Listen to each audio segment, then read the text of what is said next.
Hello mga idol, kadarating ko lang buhat sa aking work. Heto, ang aking higaan. Hindi ko naayos kaninang umaga kasi po late na akong gumising. Kaya nagmamadali akong umalis. Kaya wala na akong panahon na ayusin ito. Ay nako, busy talaga ako mga idol. Kaya now lang ako nagkaroon ng pagkakataon para ayusin ang aking higaan. Sana maunawaan nyo ang lahat na hindi ako magulo sa aking higaan. Inayos ko na ito mga idol pag mayroon akong time na tulad nito. Kaya pasensya na po kung hindi ko na ayos ang aking higaan mga idol. Ay nako, mahirap talaga pag wala tayong asawa o jowa na siyang nag-aayos ng ating mga higaan. Kaya mahirap eh. Self-service tayo palagi mga idol. Kaya okay lang. Ito pa mga idol, ang aking pinagkainan kaninang umaga, hindi ko rin nahugasan sa pagmamadali ko. Kaya now ko lang ito mahugasan. Yung mga plato na pinagkainan ko kaninang umaga, hindi ko na naharap na hugasan. Kaya ngayon may time na ako para hugasan ito. Konti lang ito mga idol. Kayang-kaya ko namang hugasan dahil alam niyo naman sanay na tayo sa gawaing bahay. Kaya hindi na tayo mahihirapan na maghugas ng ating pinagkainan. Siyempre pinagkainan natin ito kaya dapat tayo rin ang maghugas. Wala nang tayong ibang maasahan, di ba? Konti lang ito mga idol. Ayan, malapit ko nang matapos mga idol ang paghuhugas. Konting mikos-mikos lang. Ganyan lang mga idol ang maghugas ng pinagkainan. Konting kuskus, konting sabon, ayan, konting punas-punas, ganyan lang mga idol. Basta importante, lagyan mo ng sabon para malinis. At kung kailangan i-Scotch Brite mo, i-Scotch Brite mo. Pero sa akin naman hindi na.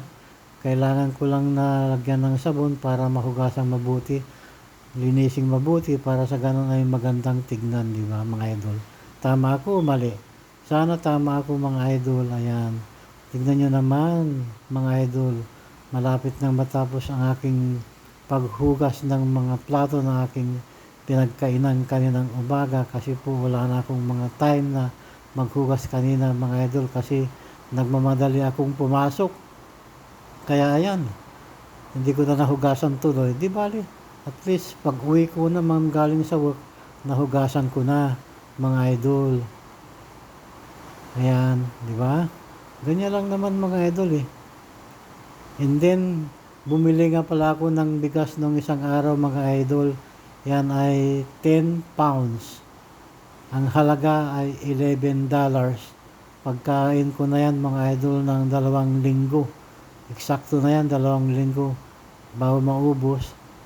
Bali, ang isang buwan na konsumo ko sa bigas, mga dalawang 10 pound.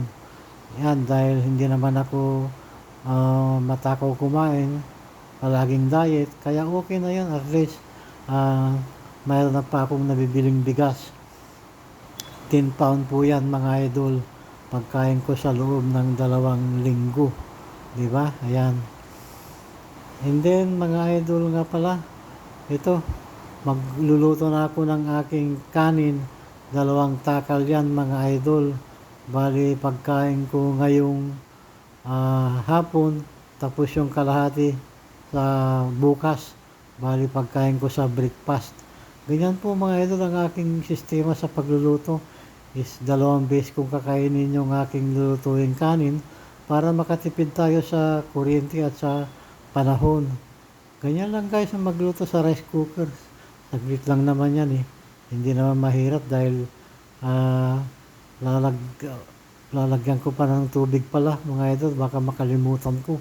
Buti nakita ko. Ayan, kung ano ang sukat ng bigas, ganun din yung tubig. May naman yan, may measurement naman yan eh. Kaya madaling matutunan, hindi kayo maliligaw dahil may measurement yan. At kung anong nakalagay sa measurement, sundan nyo lang para hindi Hindi maganda yung pagkakaluto pag hindi nasundan yan. Baka nakusel nga kunada ti Ilocano ay naapo.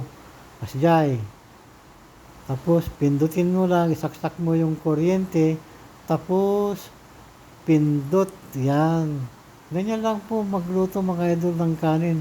Konting tiyaga lang. Alam mo naman kung walang tiyaga, walang nilaga. And then, pagkatapos ng mga idol, ipainit ko pala yung aking ulam na niluto ko kaninang umaga. Yan po yung adobo na atay ng manok na niluto ko kaninang umaga. Kasi inulam ko na yung kalahati naman ng umaga. Tapos ngayon namang hapon yung kalahati naman. Ganyan lang mga idol yung sistema ko sa aking buhay dito sa ibang bansa. Kailangan may sistema ka para hindi ka mahirapan, di ba? Habang naghihintay akong uminit ang aking nilulutong atay ng manok, ito, medyo exercise muna ng konti. Konting unat-unat ng mga ugat para sa ganun ay hindi tayo ma-high blood. Konting mikos-mikos lang mga idol, ganyan ka nga. Di ba? Ayos yan, di ba? Ganyan gawin nyo, idol, mga idol, para sa ganun ay mabuti ang ating pakiramdam. Pag nag-exercise tayo, gumaganda ang ating pakiramdam.